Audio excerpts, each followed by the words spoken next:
Ladies and gentlemen, listen carefully. Too many people in life believe that success comes from saying yes to everything, from being present everywhere, from being available at every call. But let me ask you something.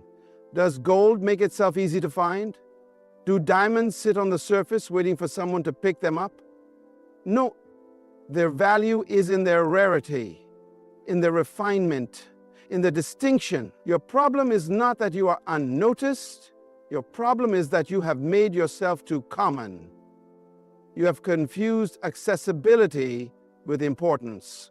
And today I want to shake your mindset, because true impact in life comes not from being everywhere, but from being valuable. Listen to me carefully. One of the greatest mistakes you can ever make is believing that your significance is measured by how many people have access to you. Many of you are exhausted, frustrated, and stretched beyond your limits, not because you lack potential, but because you have given too much of yourself to things that do not serve your destiny. You have mistaken activity for progress, busyness for effectiveness, and availability for value. Let me ask you, have you ever seen a lion chasing every insect that crosses its path? Have you ever seen an eagle flapping its wings at every gust of wind? No, a lion moves with focus. An eagle soars with precision. But look at you, running in every direction, answering every call, responding to every demand, trying to please everyone, hoping that being available will make you important. The truth is, people do not value what they can access too easily. If you are always present, you become ordinary. If you are always available, you become predictable. And anything that is predictable loses its power. Even the sun, though it shines every day, is ignored by most. But let a rare eclipse happen, and the whole world stops to watch. Why? Because value is in scarcity, not in commonness. Some of you are frustrated, saying, they don't appreciate me, they take me for granted. But the problem is not them, the problem is you. You have given yourself too freely. You have not guarded your time, your energy, or your presence. And let me tell you something. Whatever is not protected will be exploited. Even Jesus, the Son of God, understood this principle. He did not make himself available to everyone at all times. He withdrew, he prayed alone, he spent time with a select few, and even among the 12 disciples, he had an inner circle, Peter, James, and John. Why? Because he understood that indiscriminate availability weakens impact. Some of you need to stop making yourself an open door and start becoming a select invitation. Let me take you back to Joseph. He was in Potiphar's house, a trusted servant. And then came a moment, a test. Potiphar's wife wanted him. She wanted access. She wanted to use him for her pleasure. And Joseph had two choices: be available or be valuable. If he had chosen to be available, he would have lost his destiny for a moment of convenience. But instead, he chose to be valuable, and that decision placed him on a path to the palace. Some of you are sacrificing your future on the altar of immediate availability. You are saying yes to everything, and in doing so, you are saying no to your destiny. Every yes you give to something unimportant is a no to something critical. Every time you make yourself accessible to distractions, you are closing the door on your own greatness. Wake up. You were not created to be common. You were not designed to be everywhere at all times. You must guard your presence. Choose where you invest your energy. Not every call deserves an answer. Not every opportunity is your assignment. Not every invitation requires your presence. If you do not take control of your availability, people will waste your life for you. From this day forward, stop chasing recognition through presence and start building your worth through refinement. Because the truth is, the world does not chase what is always available. It chases what is truly valuable. We live in a world where people believe that visibility equals value. They think that if they are not constantly seen, constantly in the spotlight, constantly in front of people, then they are not progressing. But that is a dangerous deception. A seed is never seen while it is growing. A tree does not sprout overnight. A foundation is buried deep in the ground before a building ever rises. The most valuable things in life are prepared in private before they are revealed in public. And yet, so many of you are desperate for exposure before you have built substance. You want to be recognized before you are ready. You want to be called great before you have done the work. But let me tell you something. What is revealed too soon will be destroyed too quickly. Do you know why God hides you before He promotes you? Because greatness must be developed in the dark. Before David ever held a throne, he held a slingshot in the wilderness. Before Joseph ever sat on the throne of Egypt, he was locked in a prison. Before Moses ever led millions, he spent 40 years in the desert. And before Jesus ever started his ministry, he spent 30 years in obscurity preparing. The problem is, many of you despise the season of preparation. You are frustrated because no one sees you. You are impatient because your gift has not yet been recognized. But let me ask you, do you want to be seen too soon and fail? Or do you want to be prepared fully so that when you are seen, you stay? A student locked in a library is not wasting time. He is investing in knowledge. A runner training in isolation is not being ignored. He is being conditioned for victory. A musician practicing behind closed doors is not being overlooked. He is sharpening his skill. The question is, are you willing to be hidden so that when your time comes, you will be ready? So many people today crave attention, but attention is not the same as anointing. The fact that people know your name does not mean you are valuable. Popularity does not equal power. Fame does not equal fulfillment. If you rush to be seen before you are ready, you will crumble under the weight of exposure. You must first develop in private what you want to sustain in public.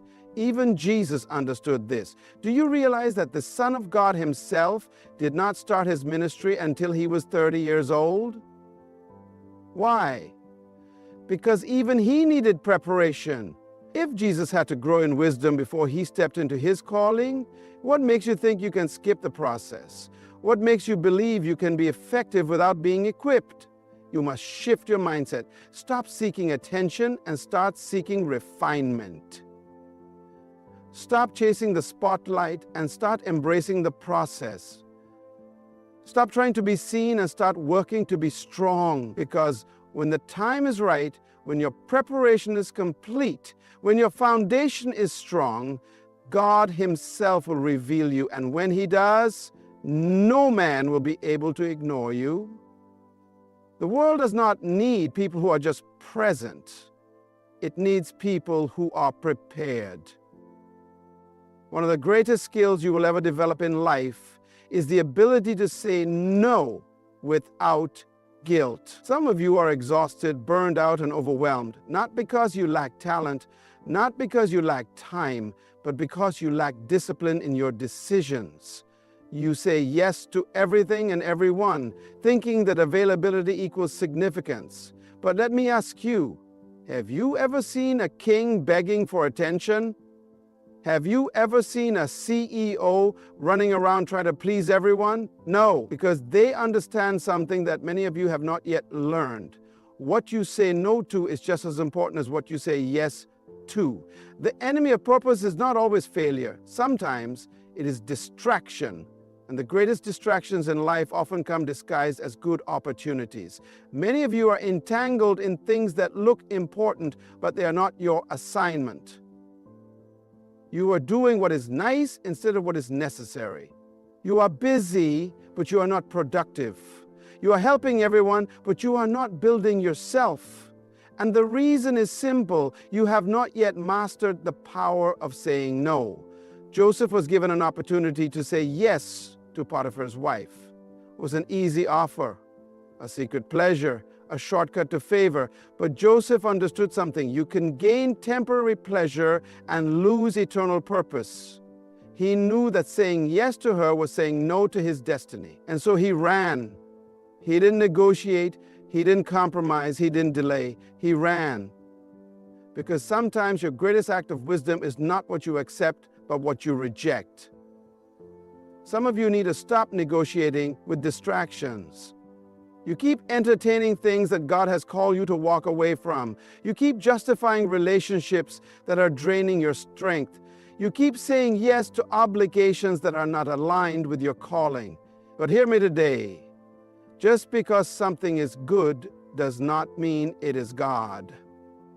Just because something is available does not mean it is assigned to you. If you are not careful, you will spend your life saying yes to small things and miss out on the great things you were born for. Even Jesus understood this.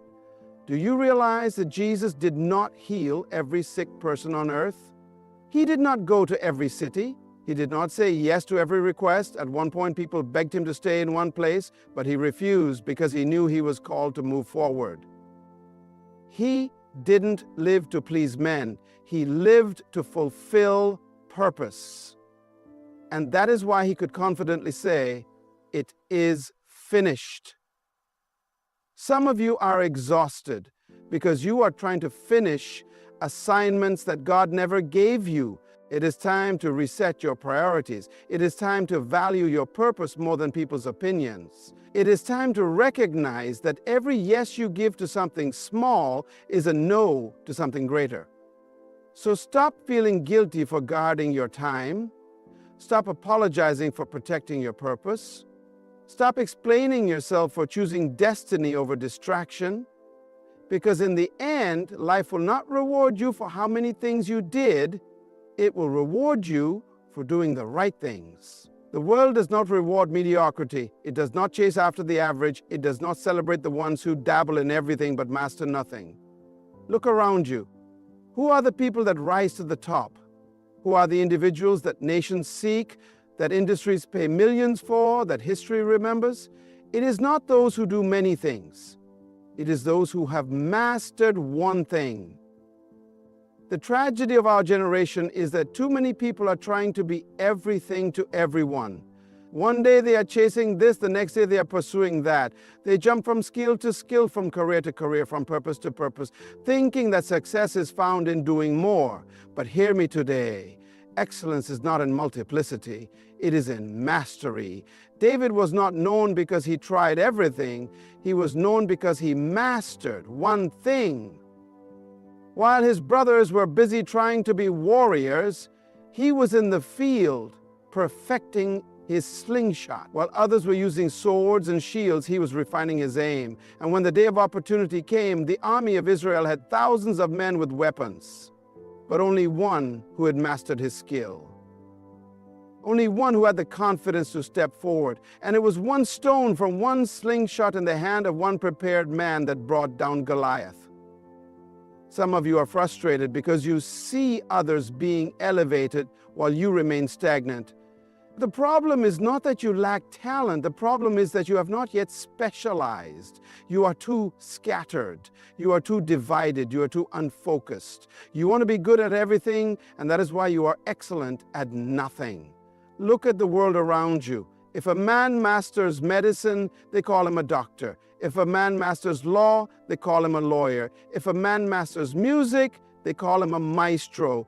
The world respects those who refine their gift, who discipline their skill, who focus their energy until they become undeniable. Even Jesus understood this principle. He did not come to earth to do everything. He came to do one thing. He said, "For this reason I was born, and for this cause I came into the world." He had one mission, one focus, one purpose. And because of that, he changed the world in just 3 years of ministry. What would happen if you focused on one thing the way Jesus did? What would happen if you mastered your gift instead of spreading yourself thin? The world does not chase after the common. It pursues the extraordinary. And the extraordinary is simply the ordinary that has been refined, disciplined, and perfected. Stop trying to be everything. Stop running in every direction. Find your one thing. Develop it, refine it, master it. And when you do, the world will come looking for you. Anything that is too common loses its value. The more accessible something is, the less people appreciate it. More easily they can reach you, the less they respect you. The more you say yes to every demand, the less they see you as significant. The reason why gold is expensive is because you cannot find it on the surface. It must be discovered. The reason why diamonds are priceless is because they are hidden, waiting for those who are willing to pay the price to mine them. So why have you made yourself so common? Why have you allowed yourself to be so easily reached, so easily drained, so easily taken for granted? Many of you are frustrated because people do not value you. They do not respect your time, they do not appreciate your presence, and they do not recognize your worth. But the problem is not them, the problem is you. You have given unlimited access to those who have not earned it. You have allowed yourself to be available at all times to all people for all things. But hear me today, your value increases when your access decreases. Jesus, the Son of God, did not allow himself to be everywhere at all times. He was strategic about his presence. He chose when to be seen, who to invest in, and where to spend his time. He spoke to the crowds, but he poured into the 12. And even among the 12, he had 3, Peter, James, and John, who had closer access to him than the rest. Why? Because indiscriminate access dilutes impact. You cannot be everywhere for everyone and still be effective. Some of you are trying so hard to be liked that you have made yourselves common. You say yes to every meeting, yes to every request, yes to every opportunity, hoping that people will see your value. But let me tell you something. Kings do not beg for attention. Great leaders do not run after people. Those who carry true value do not chase. They choose. Do you know why some people never grow? Because they're too available. Do you know why some businesses never expand? Because they cater to everyone instead of focusing on those who value them. Even luxury brands understand this principle.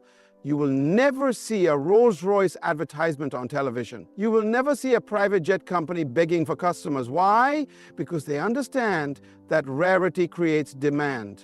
The more restricted something is, the more value it becomes. It is time for you to guard your presence. It is time for you to be selective about where you invest your energy. It is time for you to recognize that being everywhere does not make you important. Being valuable does. Stop making yourself so common. Stop being so easily accessed. Stop giving your time to those who do not appreciate it. Because the truth is, people respect what they must reach for. And when you begin to guard your time, protect your energy, and limit your access, your value will rise. True success is not measured by how many people know you. It is measured by how many lives you have impacted. It is not about how often you show up. It is about how much value you bring when you do. Too many people spend their lives trying to be seen, trying to be noticed, trying to be in every room, every meeting, every event, hoping that their presence alone will make them significant. But hear me today. It is not your presence that makes you valuable. It is what you carry. A doctor does not walk into an operating room just to be seen. He comes in with skill, knowledge, and the power to heal. A lawyer does not enter a courtroom just to sit. He comes with wisdom, strategy, and the ability to defend. A leader does not stand before people just to be recognized. He speaks with authority, bringing vision and direction. The question is, what do you carry? When people encounter you, what do they receive? When you open your mouth, do you bring wisdom or just noise? When you enter a space, do you make a difference or are you simply taking up room? The tragedy of our generation is that many people want to be in places they have not yet prepared for. They want to sit at the table, but they have not yet developed anything to contribute.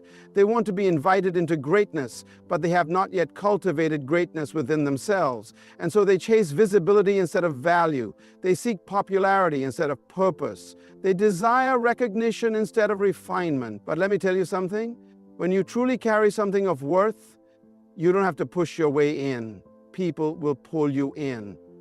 Joseph was not looking for Pharaoh. Pharaoh was looking for Joseph. Why? Because Joseph had something of value. He carried wisdom, solutions, and strategy. Daniel did not beg for influence. Kings sought him out. Why? Because Daniel had excellence, knowledge, and the ability to interpret mystery. Even Jesus, at just 12 years old, was found in the temple, amazing the scholars, not because he wanted attention, but because he carried divine wisdom. If you spend your life chasing attention, you will always be at the mercy of other people's approval. But if you spend your life building yourself, refining your gift, sharpening your mind, and mastering your craft, you will never have to chase opportunities. Opportunities will chase you. The world does not need more people who are simply present. It needs people who carry solutions. It does not need more noise. It needs wisdom. It does not need more performers. It needs problem solvers. It is time to shift your focus, stop wasting energy trying to be seen, and start working to become something worth seeing. Stop running after invitations and start preparing so that when the right doors open, you deserve to walk through them. Because in the end, the world does not remember those who are always available. It remembers those who were truly valuable. The truth is, your life is not meant to be a constant scramble for attention, validation, or approval. You are not designed to be everywhere at all times, just trying to be seen. You were designed to be valuable, to bring something unique into this world that no one else can bring. It is time for you to stop chasing visibility and start focusing on what truly matters: your purpose, your preparation, and your impact. You are not here to just fill space. You are here to leave a mark. Your value is not in how much you are seen, but in how much you matter. So let me ask you this. Are you ready to stop being common and start being valuable?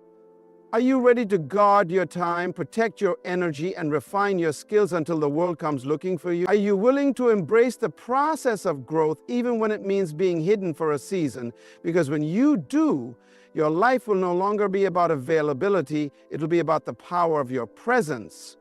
And trust me, when you are truly valuable, you will never have to chase success. It will chase you. Good luck on your journey. Keep refining, keep building, and keep preparing. Your time is coming. Thank you.